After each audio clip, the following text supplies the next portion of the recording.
Hello and welcome. We are live from New Delhi. You're watching DD India News Hour, India's voice to the world. I'm Abhishek Mahajan. Coming up in the next hour. US says Israel, Washington not behind Iran blast. UN chief strongly condemns attack on Soleimani ceremony in Iran.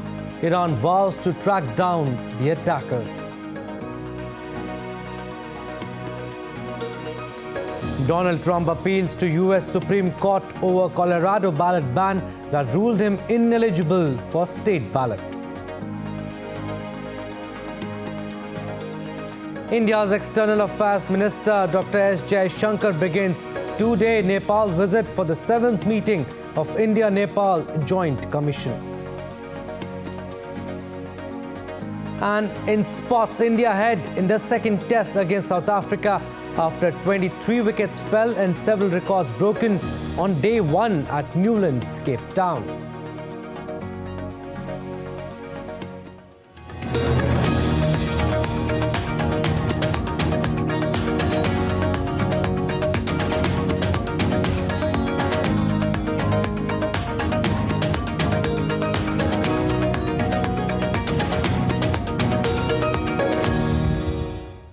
Now news in detail. After the twin attack on the 4th death anniversary of Iranian General Qasem Soleimani shook Iran on Wednesday, Iran's Supreme Leader Ayatollah Khamenei vowed revenge for the twin bombings. Iran's President Ibrahim Raisi also condemned the twin blast that killed nearly 100 people in the country's south, where crowds gathered to mark the 4th death anniversary of General Qasem Soleimani. Ibrahim Raisi said the perpetrators of this inhumane crime will soon be identified and punished for their heinous act by the capable security and law enforcement forces.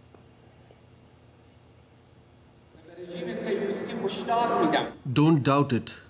You will pay the price for this crime. These crimes that you have committed, you will deeply regret. Meanwhile, White House National Security spokesman John Kirby said on Wednesday that the US has seen no indication that Israel was behind Iran's twin explosions. Certainly, our hearts go out to all the innocent victims and their family members who are obviously, their lives are going to be forever changed by this. But we don't have any more detail in terms of how it happened or who might be responsible for it. We have no indication at this time at all that Israel was involved in any way whatsoever. Now, United Nations Secretary General Antonio Guterres has strongly condemned the Iran bombing. The UN chief called for those responsible to be held accountable. Listen in. The Secretary General strongly condemns the attack today on a memorial ceremony in Kerman City in the Islamic Republic of Iran, which reportedly killed more than 100 people and injured many more. The Secretary General calls for those responsible to be held accountable. And the Secretary General expresses his deep condolences to the bereaved families and the people and the government of the Islamic Republic of Iran, and he wishes the injured a speedy recovery. And the members of the UN Security Council on Wednesday called on Yemen's Houthis to halt their attacks on shipping in the Red Sea and Gulf of Aden, saying they threatened regional stability, global freedom of navigation and food supplies. Addressing the Council's first meeting of 2024, Chris Lu, a US representative to the United Nations, said that the United States believes the situation has reached an inflection point. Today, in light of both the broad support for Council action and continued Houthi attacks, the United States believes that we are at an inflection point. These attacks pose grave implications for maritime security, international shipping, and commerce, and they undermine the fragile humanitarian situation in Yemen, damaging the ability of the international community to deliver assistance to more than 21 million people in need. It is vital that the Council speak, and speak now. 13 nations led by the United States are jointly warning Houthi rebels of unspecified consequences unless they halt attacks on Red Sea shipping vessels. Joint statement issued by US, Australia, Bahrain, Belgium, Canada, Denmark, Germany, Italy, UK, New Zealand and the Netherlands, Japan, Singapore after the UNSC meeting on Wednesday. The statement reads, the Houthis will bear the responsibilities of the consequences if they continue to threaten lives, the global economy and free flow of commerce in the region's critical waterways.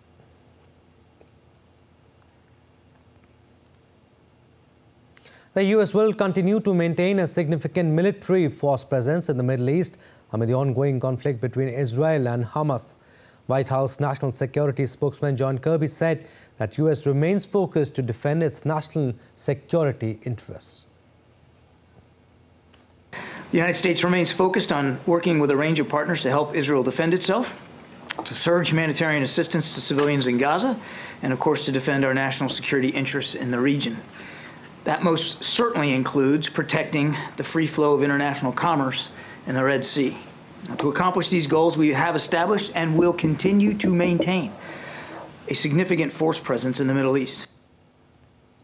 Meanwhile, UN Maritime Agency said many shipping companies are rerouting around Africa amid Red Sea attacks. International Maritime Organization Chief Arsenio Domingue said that 18 shipping companies have already decided to reroute their vessels around South Africa in order to reduce the attack on vessels. This represents an additional 10 days to the journeys and negative impact on trade and on increasing freight rates. Some of the largest shipping firms have stopped sailing through the Suez Canal, rerouting around the Cape of Good Hope and exacerbating delivery delays between Europe and Asia.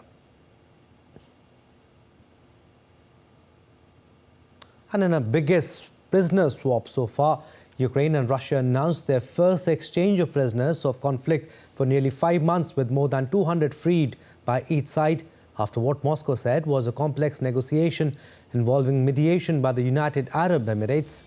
Russia's defense ministry said 248 military personnel had been handed over by Ukraine.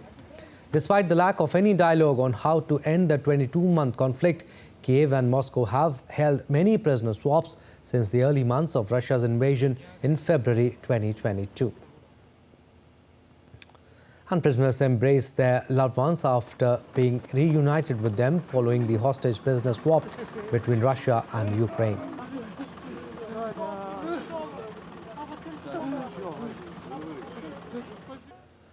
The UN nuclear watchdog said on Wednesday his inspectors for the first time had been denied access to parts of Ukraine's Russian-occupied Zaporizhzhia nuclear power station and had yet to receive 2024 maintenance plans for the facility. Rafael Grossi, Director General of the International Atomic Energy Agency, said inspectors at the plant had for 2 weeks had no access to the main halls of reactors 1, 2 and 6. The IAEA chief has visited the plant 3 times since the invasion, a complicated undertaking crossing the front lines of the 22-month-old conflict. Grossi has repeatedly called for an end to fighting in the vicinity of the facility to avoid any catastrophic accidents. Moving on to our next story now, former U.S. President Donald Trump has asked the Supreme Court to reverse the Colorado Supreme Court's decision to take him off the state's primary ballot. The state high court had already put its decision on hold until January 4th, stating that Trump would remain on ballot if he appealed. Donald Trump is contesting the Colorado Supreme Court's decision to bar him from the state's primary ballot. He has also appealed to a Maine state court after he was barred from its ballot. The Colorado court concluded that Trump's role in instigating violence on January 6th constituted engaging in insurrection. A suspect was arrested after breaking into the Colorado Supreme Court building in Denver and opening fire at responding police officers. The suspect, who was not identified, was taken into custody approximately 2 hours after officers arrived at the scene. The suspect's motive for the break-in was unclear. The Colorado Supreme Court has been the center of a legal battle after it disqualified former President Donald Trump from the state's Republican primary ballot. Authorities have said nothing about any possible connection between the break-in and the Trump case. U.S. House Speaker Mike Johnson condemned the current migration crisis at the U.S.-Mexico border to seek asylum. At a news conference, he described the situation as heartbreaking and infuriating and an unmitigated disaster and blasted the Biden presidency for its policies.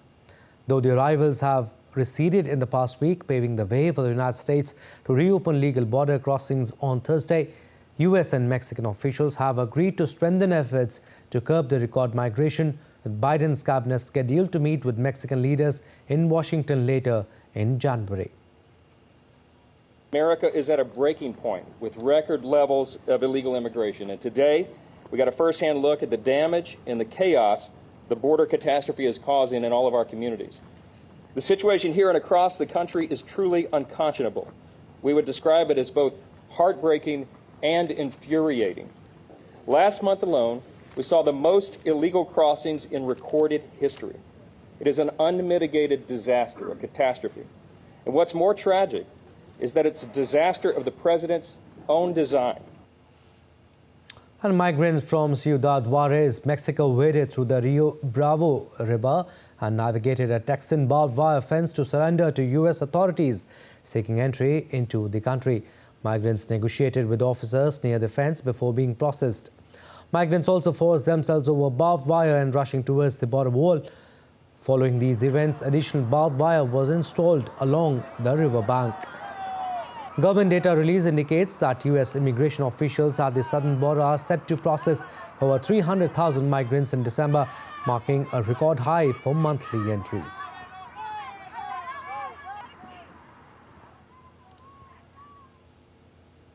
Now, the death toll from a powerful earthquake in Japan that triggered tsunami warnings rose to 73 on Thursday.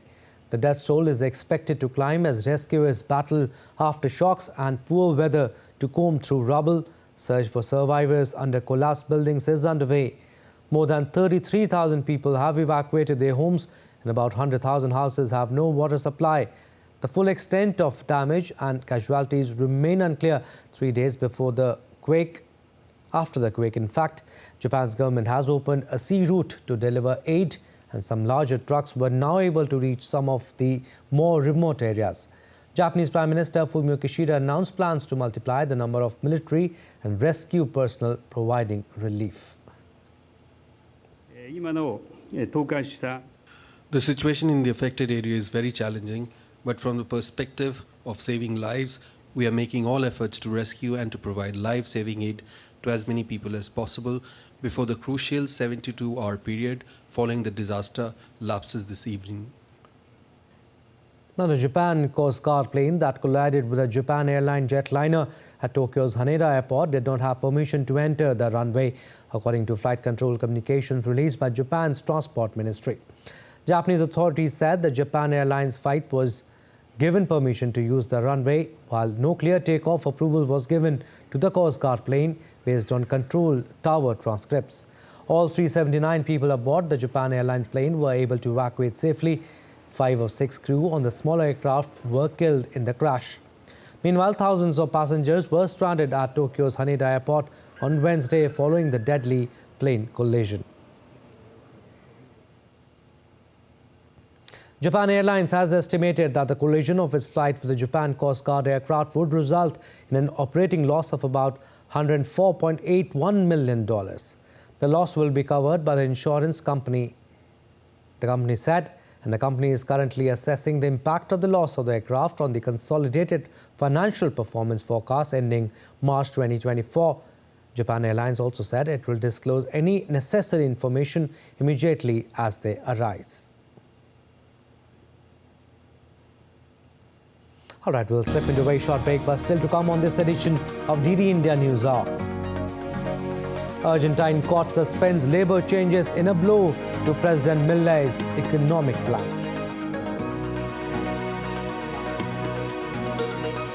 And we'll give you updates on the Bangladesh polls scheduled to be held on January 7th. And World Braille Day today celebrates accessibility for visually impaired, fostering inclusion, education and empowerment through the tactile brilliance of Braille. Our special story after the break.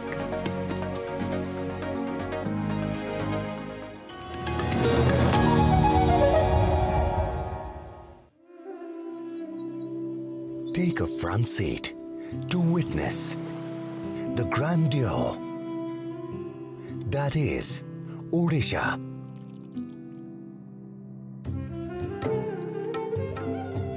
Experience immortal spirituality and timeless architecture that perfectly reflects the artistic soul of India.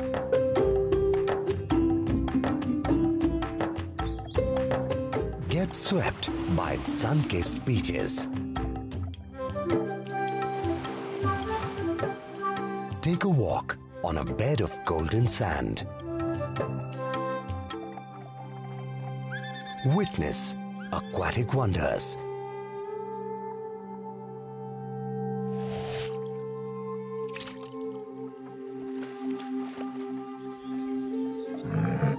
Exotic wildlife.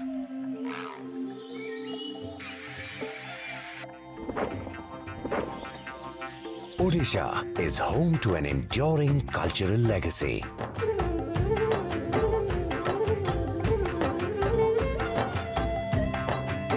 Vibrant and colorful festivals.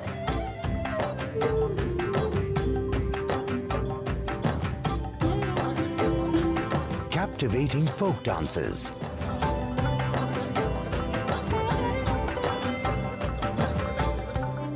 Excellence in arts and crafts.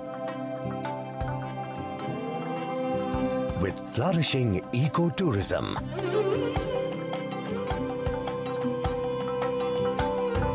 With fast developing infrastructure.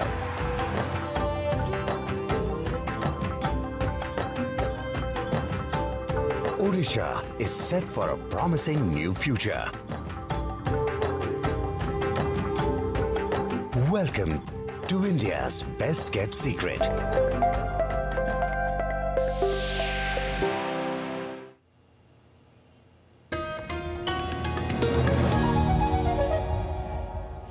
Welcome back. You're watching DD India News Hour. I'm Abhishek Mahajan. Argentina's President Javier Milei suffered first judicial setback on Wednesday after the country's National Labour Appeals Court suspended a key portion of his emergency decree aimed at overhauling South America's second biggest economy. The ruling temporarily blocked enforcement of the labour regulations in Milei's decree, which includes more than 300 measures aimed at deregulating Argentina's economy. Labour elements of the decree include the repeal and modification of laws related to employment contracts, terms for dismissal, severance payments and more. The General Labour Confederation Union has staunchly opposed those measures, planning a nationwide strike set to kick off at the end of the month. The Milei administration said in a statement it plans to appeal the suspension. The decree can be repealed in Congress if a motion to do so passes the lower house and the Senate. Milei's party does not hold a majority in either house. Congress is currently in a special session called by Milei through the end of the month in an attempt to pass a sweeping omnibus bill, which critics have dubbed unconstitutional. Ecuadorian President Daniel Noboa said on Wednesday that he is seeking to hold a referendum on imposing tighter security measures in the South American country. In a nationally televised message on Wednesday, Noboa said he had submitted draft questions for the referendum in a letter to the Constitutional Court, which will have 20 days to respond. Noboa, a former legislator and the son of a prominent businessman, took office in November on pledges to reduce violence and create jobs via urgent legislative reforms. The full election results on Wednesday handed Serbia's ruling party a major victory in the parliamentary and local vote, which was held on December 17th, amid protests that triggered thousands to protest alleged fraud. The Balkan country's President Alexander Vucic's Serbian Progressive Party has won 46.75% of ballots, while the main opposition camp, united under the banner Serbia Against Violence, secured 23.66%.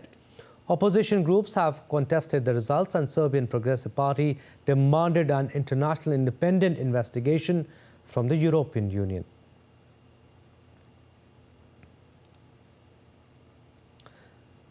And amid elections in Bangladesh, armed forces deployment began in its 62 districts to ensure peaceful holding of the 12th parliamentary elections slated for January 7th, as the deployment will continue till January 10th. Meanwhile, Bangladesh's President Mohammad Shahabuddin, along with his wife, cast his vote through postal ballot, urging the countrymen to fulfill their civic duty by voting. Also, special cells have been set up jointly by representatives of the armed forces and law enforcement agencies across the country. Now, Sierra Leone authorities have charged 12 people with treason in connection with a failed coup in November. The accused includes a member of former President Ernest Bai Koroma security detail. Gunmen attacked a military barracks, a prison and other locations in Sierra Leone on November 26 last year, freeing about 2,200 inmates and killing more than 20 people in what the authorities said afterwards was an attempt to overthrow the government. The accused, including ex-police and correctional officers and former Koroma bodyguard Amadou Koita, were arraigned before a magistrate in the capital Freetown on Tuesday. The Information Ministry in a statement said that other accused persons are expected to be charged in the coming days. Now, peoples of the Palace of Orphans in Turkmenistan received New Year gifts from the President and Chairman of the country. Popular pop singers performed in front of the children. Theatre groups and circus performers staged a show for the children. Among the gifts are a set of winter and sportswear, national dresses for girls decorated with embroidery and traditional sweets. The children also made the scenery with their own hands to gain knowledge and skills so that in adulthood they can fulfill their wildest New Year's dreams. The children's holiday ended with a traditional New Year's round dance.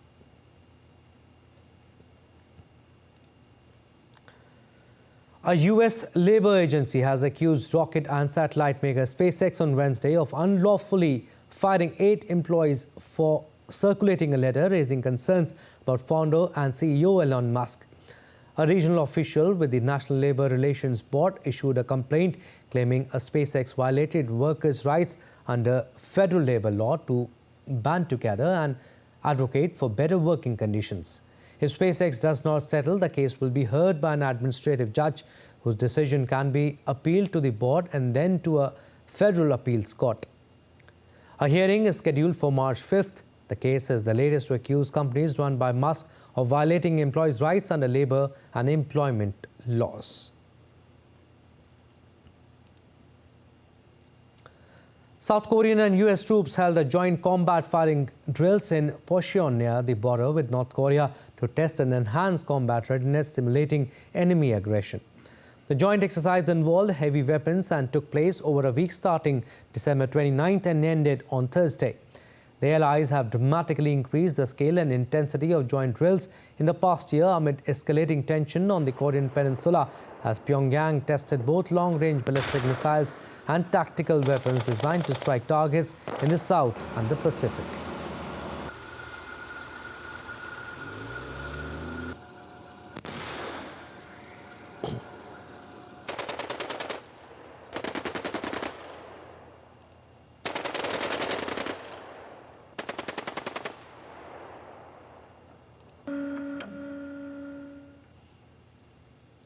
A sweeping cold wave has tightened its grip, blanketing the world's north hemisphere in frost. Icy winds and sub-zero temperatures are posing challenges for cities and people in the global north. On Wednesday, North India continued to grapple with cold wave and foggy conditions, and extreme cold weather hit Russia's capital, Moscow. Europe's Nordic region were also freezing as these regions registered as low as -20 and -40 degrees Celsius, respectively.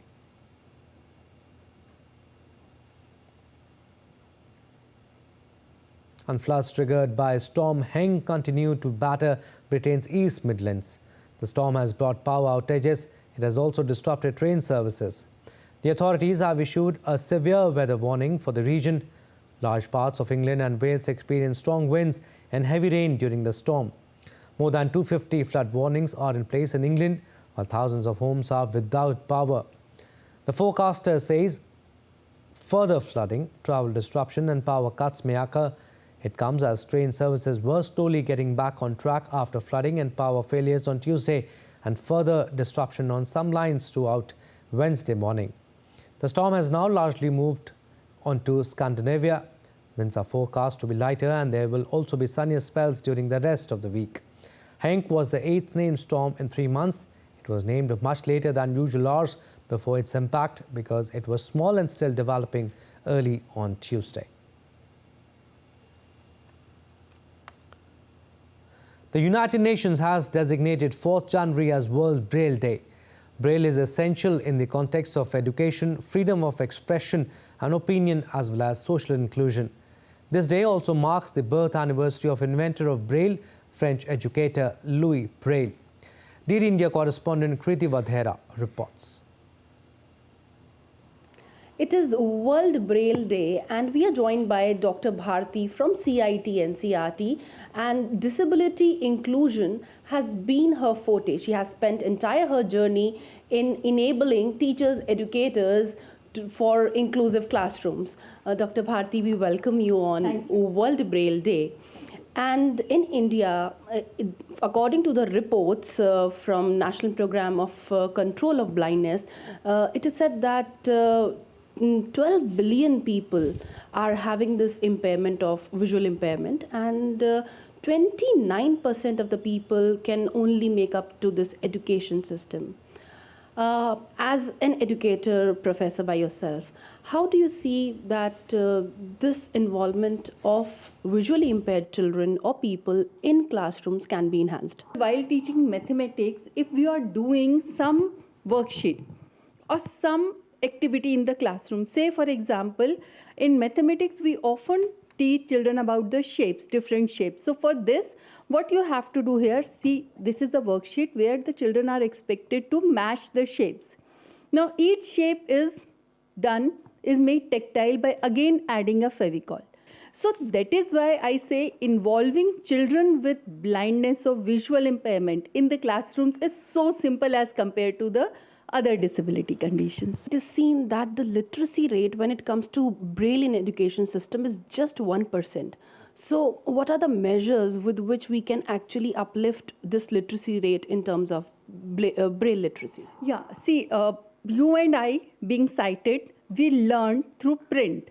But for children with blindness and visual impairment, their written mode of expression is through Braille, or which is also known as tactile script, because you touch it and you feel it and you read it through your fingertips. So for that, we need to spread awareness about Braille among the teachers, among the parents, among the siblings and the peers also, and of course children with blindness and visual impairment. Although it seems a difficult task to educate children with visual impairment, but with such techniques and methodologies and with the right approach of Braille practices in classrooms, teaching and learning can be made easier. With camera person Shiv Suman, I'm Kriti Vadhera, reporting from New Delhi for DD India. Now let's take a look at other stories making news around the world. South Korean opposition leader Lee Jae-myung is now out of intensive care and has been recovering from a surgery to repair a major vein that was sliced in a knife attack 2 days ago. Lee was attacked in Busan City by a man who was disguised as a supporter at an outdoor public event.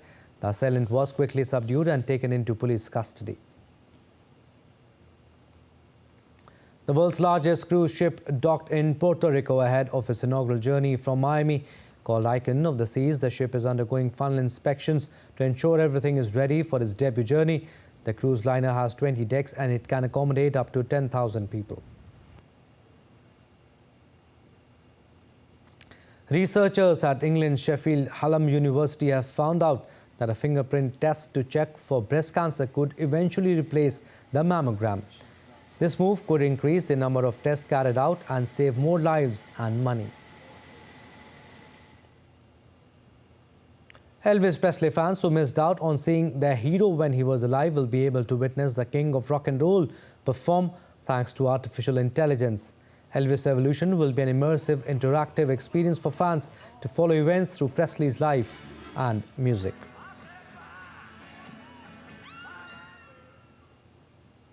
Renowned American filmmaker Martin Scorsese has earned the top honors at the New York Film Critics Circle Awards. In a career spanning decades, Scorsese has directed several acclaimed movies including Taxi Driver and Goodfellas. All right, we'll slip into a very short break, but still to come on this edition of DD India News Hour. North India experiencing extremely cold weather and dense fog. Temperature expected to decline further. Kite preparation in full swing in India ahead of Indian festival of Makar Sankranti. Roaring success for Project Cheetah as Namibian cheetah Asha gave birth to 3 cubs at the Kuno National Park.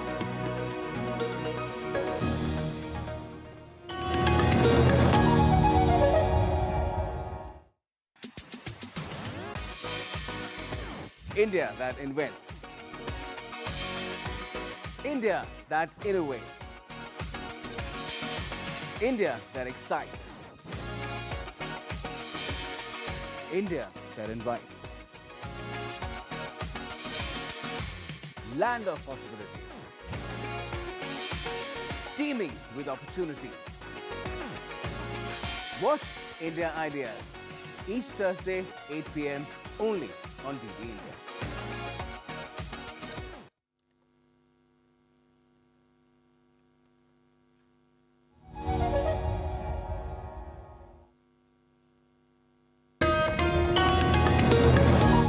I'm Abhishek Mahajan. Viewers who have just tuned in, recap of what we have done so far.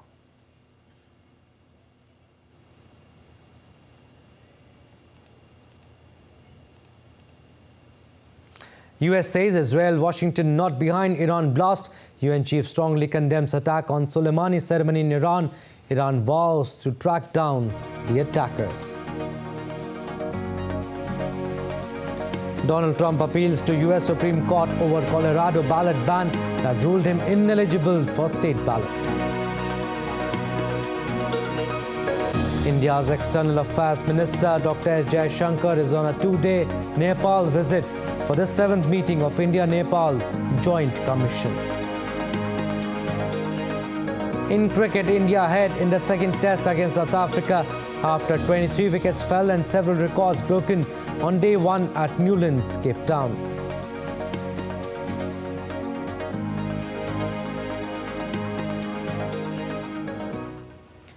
India's Prime Minister Narendra Modi, during his visit to the southern Indian state of Kerala, took part in a roadshow in Thrissur. Later, PM Modi took part in BJP Women's Meet. Addressing the gathering, PM Modi slammed Congress and left for not giving rightful place to women and ignoring the potential of women power. DD India's Aisha Khanam reports. माता और बहनों,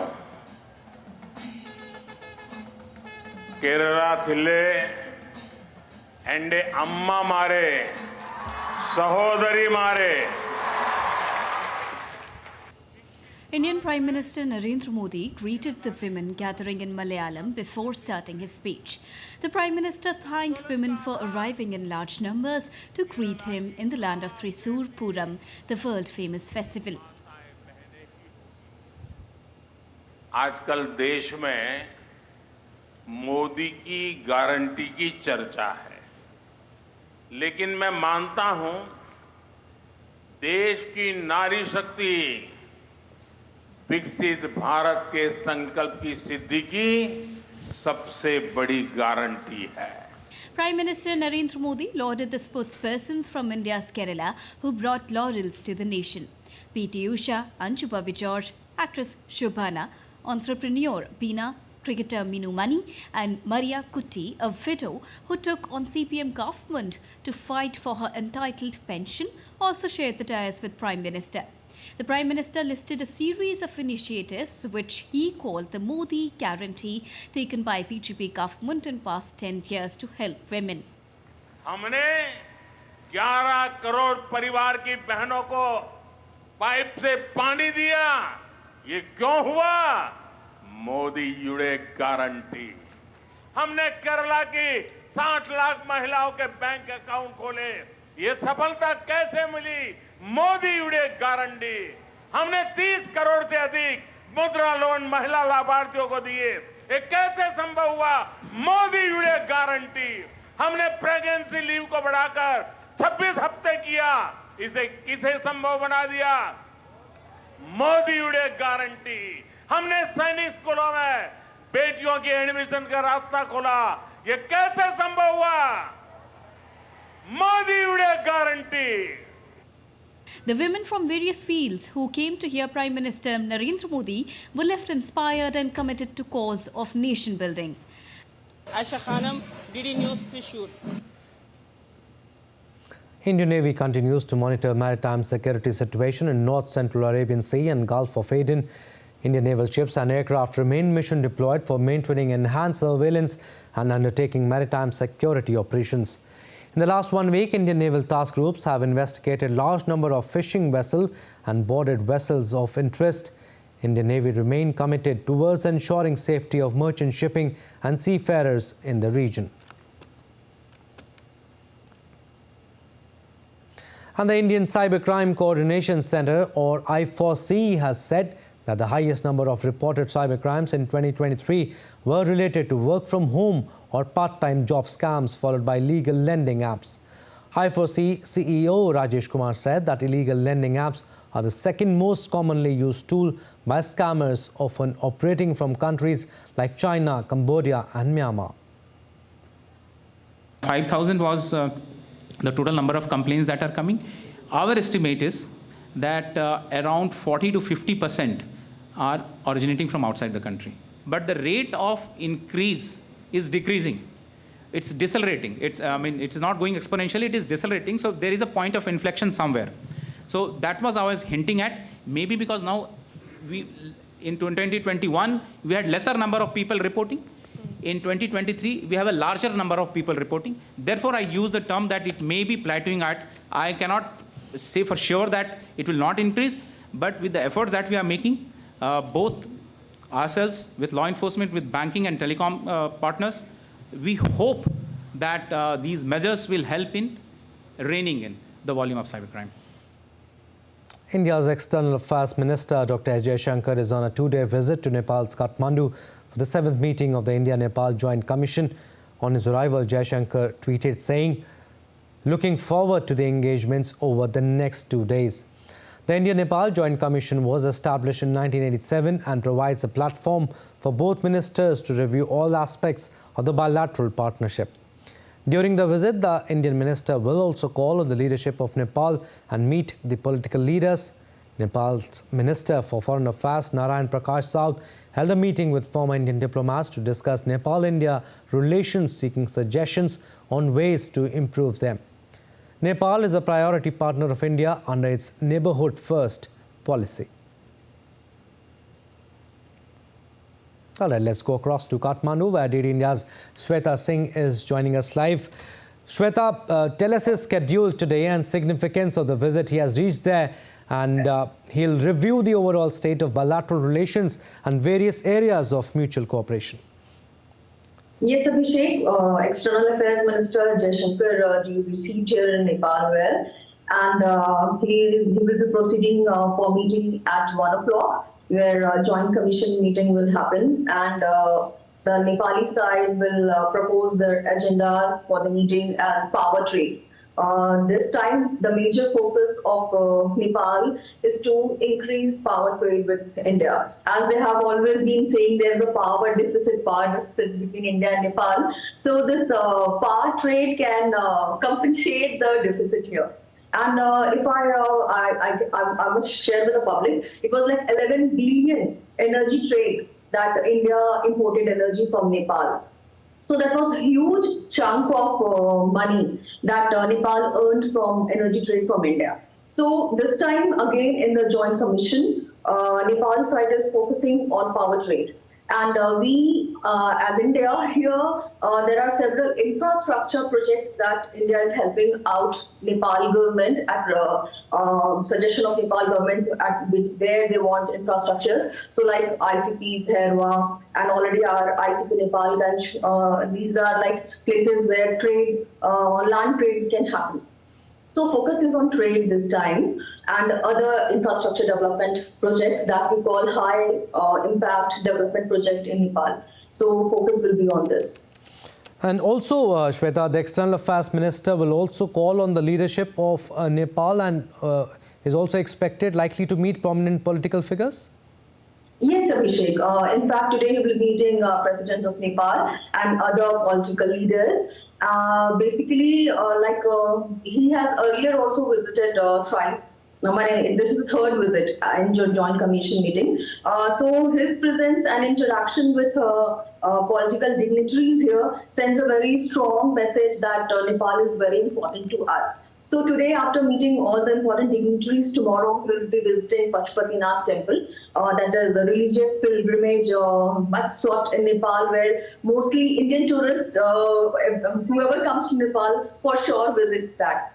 It shows the cultural interaction between two good neighbors. So he will be visiting Pashupatinath temple tomorrow morning, and after that there is a plantation drive and other small events. All right, we'll leave it at that, Shweta. Thank you for the time being. We'll keep taking updates from you. Moving on to our next story now, the Viksit Bharat Sankalp Yatra is being undertaken across India with the aim to inform people about the government welfare measures by ensuring that the benefits reach the targeted beneficiaries in a time-bound manner. The Yatra has arrived the districts of Palampur in the northern Indian state of Himachal Pradesh. The local communities responded to it with great enthusiasm and active engagement. On this occasion, several beneficiaries shared their progressive stories under the segment Meri Kahani, Meri Zubani.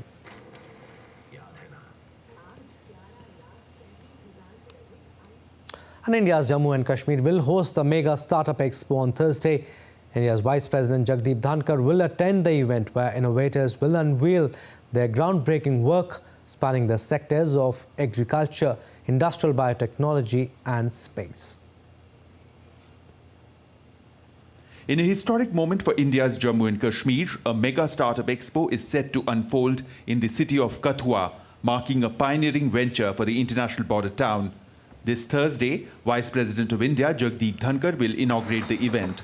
Under the theme, Emerging Startup Trend in North India, the expo will showcase 25 startups in North India. Startup does not mean only IT, because incidentally it came from abroad, got landed in Bengaluru and got identified with IT. So this aroma, this vaccine, these are all examples of non-IT startups, which might require a skill of a different nature, not necessarily an IITian.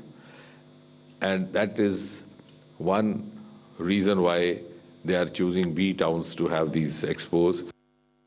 The event's core objective is to create a convergence point for budding entrepreneurs and seasoned mentors, fostering innovation, collaboration and growth.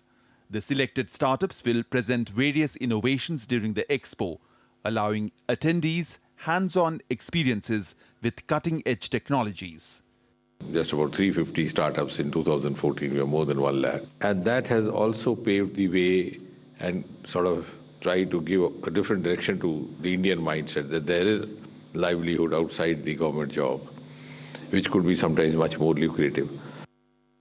Beyond the business realm, this expo holds significant value for local youth, students, budding entrepreneurs, young farmers and women in the Jammu region. The ultimate goal of events like these is to encourage the youth to embark on startup careers, contributing to the nation's journey towards self-reliance. The Mega Startup Expo in Kathua is expected to be a catalyst for innovation and collaboration. A total of 25 startups from North India will take part in the event, which is expected to push boundaries, embrace change, and pave the way for a self-reliant future. With camera person Vinay, this is Tapush Bhattacharya for DD India from Delhi. Meanwhile, a local court of Jaunpur in the North Indian state of Uttar Pradesh on Wednesday sentenced a Bangladeshi and another man to death over their role in the 2005 Shramjeevi Express blast, in which 14 people were killed and 62 were injured. Bangladeshi native Hilaluddin and Nafikul Biswas, a resident of West Bengal, were declared guilty by Additional Sessions Judge Rajesh Kumar Rai on December 22nd. The court also imposed a fine of ₹5 lakh each on the convicts who were operatives of Harkat-ul-Jihad al-Islami, a Pakistan-based extremist outfit. North India is currently experiencing extremely cold weather and dense fog causing disruptions in railway services. According to the India Met Department, very dense fog has been observed in specific areas of eastern Uttar Pradesh, western Madhya Pradesh and Bihar. The IMD took to X and shared the details regarding fog conditions observed in various parts of North India. And flights and trains were delayed due to adverse weather conditions, with poor visibility and foggy weather affected the schedule of several passengers, leading to frustration and inconvenience. Now let's take a look at other stories making news. Kite preparation in India started ahead of Makar Sankranti. The festival is celebrated with kite flying across the country and marks the beginning of the auspicious period of Uttarayan. Foreign tourists experience the tradition and folk art culture in the Indian southern state of Tamil Nadu as they enjoy the Indian dance festival at Mahabalipuram in the Chengalpattu district. Namibian cheetah Asha has given birth to 3 cubs at the Kuno National Park, located in Madhya Pradesh state. India's Environment and Forest Minister Bhupendra Yadav, announcing on social media platform X, wrote, "This is a roaring success for Project Cheetah, envisioned by Prime Minister Narendra Modi to restore ecological balance." And the rehearsals for the Republic Day parade were underway on Kartavya Path in the national capital. Despite the chilly weather and early morning fog, security forces were seen marching to drum beats at Kartavya Path.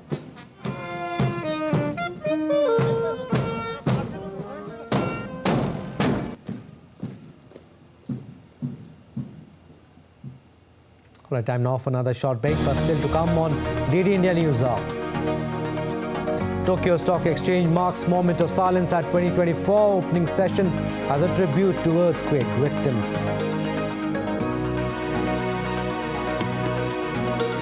Injury concerns for Novak Djokovic ahead of the Australian Open. And India's Surya Kumar Yadav and Yashasvi Jaiswal in contention for the International Cricket Council Awards.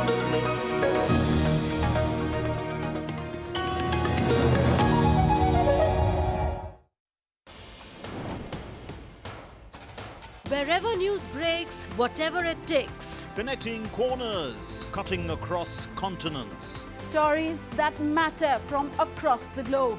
Accurate, authentic journalism that serves you right. From politics to glamour, from sports to world affairs, with a fusion of aesthetics and substance. Introducing news in a new avatar. Experience the world through a new lens.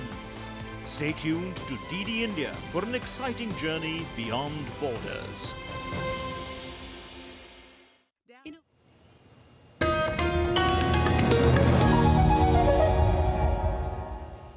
Welcome back. You're watching DD India News Hour. I'm Abhishek Mahajan. After a strong end to 2023, US stock indices closed 2024 second session down again in extended profit taking on Wednesday, that is January 3rd. With minutes from the Federal Reserve's December meeting failing to shake off the funk hanging over markets, Fed policymakers appeared increasingly convinced that inflation was coming under control, with upside risk diminished and growing concern about the damage that overly restrictive monetary policy might do to the economy, the minutes release on Wednesday showed. Investors have been cautious so far in 2024, wary of the central bank's expected pivot to rate cuts this year and how quickly these might be implemented. On Wednesday, the S&P 500 lost 38.02 points to end at 4,704.81 points, while the Nasdaq Composite lost 173.73 points or 1.18% to 14,592.21. The Dow Jones Industrial Average fell to 84.85 points or 0.76% to 37,430.19. Certainly there's walking back of some of the excitement that we saw in December. December was really extraordinary. The Fed went to suggesting that there may be 3 rate cuts. They didn't say when in 2024, just the entire calendar year. And the market interpreted that as we've reached peak rates and now we're going to start cutting. And it became very aggressive in its expectations. Today's meeting minutes basically tell us that the Fed wasn't looking at it that dovishly, that relative to the market expectations, we are looking at a relatively hawkish Fed. Also, the Asian markets opened with decline as US stocks slipped, following signals that the Federal Reserve might delay any rate cuts and continue with the existing higher rates. On Thursday, Japan's Nikkei slid by 1.59% to 32,931.96. Topix was down by 0.36% at 2,357.97 during the opening session. Also, South Korean index Kospi fell 0.45% to 2,595.69, and the Australian shares dropped 0.39% to 7,493.80. Hong Kong's Hang Seng Index, however, gained 0.16% at 16,673.40 during early trades. The Fed's December meeting highlighted inflation control but lacked clarity on rate adjustments. Meanwhile, amid choppy trends, oil prices rose in early trade on Thursday, extending yesterday's sharp gains amid concerns about Middle Eastern supply following disruptions at a field in Libya. Also, the prevailing tension and uncertainties in Red Sea zone due to the ongoing Israel-Hamas conflict pushed the prices up further. Brent crude rose 33 cents or 0.42% to $78.58 a barrel by 01 GMT, while US West Texas Intermediate crude futures rose 40 cents or 0.55% to $73.10. The Tokyo Stock Exchange held a muted opening ceremony on Thursday after Japan's start to 2024 included a major earthquake and a deadly plane collision. A minute of silence observed before markets opened for the new year. Meanwhile, the Japanese government and Bank of Japan have requested support to provide financial services in areas affected by January 1st earthquake.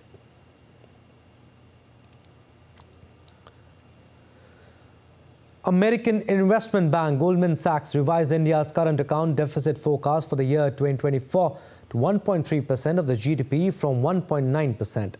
The US bank expects services exports to continue surprising on the upside, while crude oil prices are expected to decline, improving external balances. Goldman Sachs also revised India's current account deficit forecast for 2023 to 1% of the country's GDP from 1.3% estimated earlier. Goldman Sachs has projected an overall balance of payment surplus of $39 billion in financial year 2024, but this is expected to decline to $27 billion in the year 2024-2025. You're watching DD India News Hour. Time now for some sporting updates. All right, we'll start with cricket. India is ahead in the second test against South Africa after 23 wickets and several records fell on day one at Newlands, Cape Town. South Africa was 62 for 3 in their second innings, trailing the tourists by 36 runs. Aiden Markram remains unbeaten on 36 and David Bedingham is on 7. They will hope to bat on and set India a challenging target on the second day.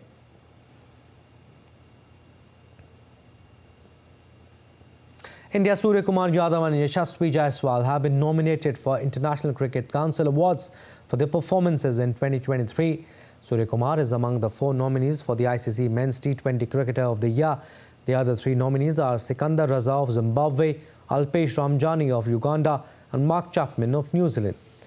Surya Kumar Yadav dominated in the shortest format with 733 runs from 17 innings at an average of 48.86 and strike rate of 155.95.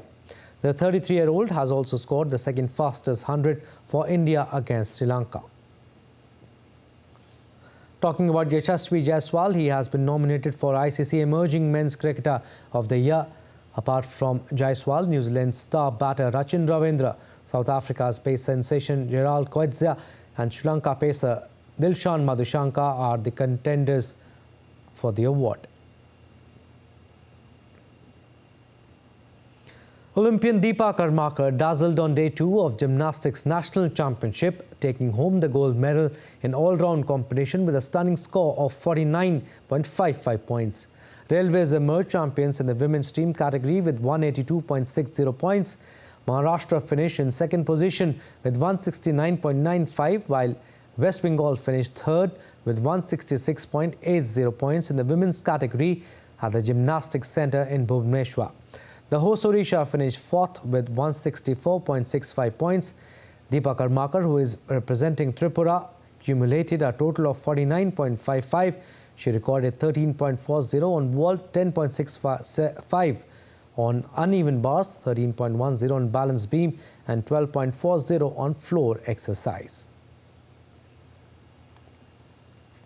World number 1 Novak Djokovic expects to be back in full shape for the Australian Open starting next week after a wrist injury prevented him from finding his best level during a 6-4, 6-4 defeat by Alex de Minaur. Djokovic suffered his first defeat in Australia for 6 years as de Minaur put the host on course for a 2-0 win over Serbia in their United Cup quarterfinals. The 2024 Australian Open will be played between January 14th to 28th. No, not much, to be honest. You know, I knew that probably not going to be at my 100% physically, emotionally, mentally, game-wise in the opening week of a season. Neither did I expect that, neither did I want that, to be honest. It's all a part of the build-up for Australian Open, you know. So that's where I want to perform at my best. And so, again, you know, it's never nice to lose a match, of course, but, you know, it's not really going to stay with me much. All right, that's all for this edition of DT India News Hour, but do let us know your thoughts on the news of the day. You can connect with us on Facebook, X, formerly Twitter and Instagram. We'll be back with more news as it breaks here on DT India. I'm Abhishek Mahajan. From all of us here in Delhi, thanks for watching DT India News Hour.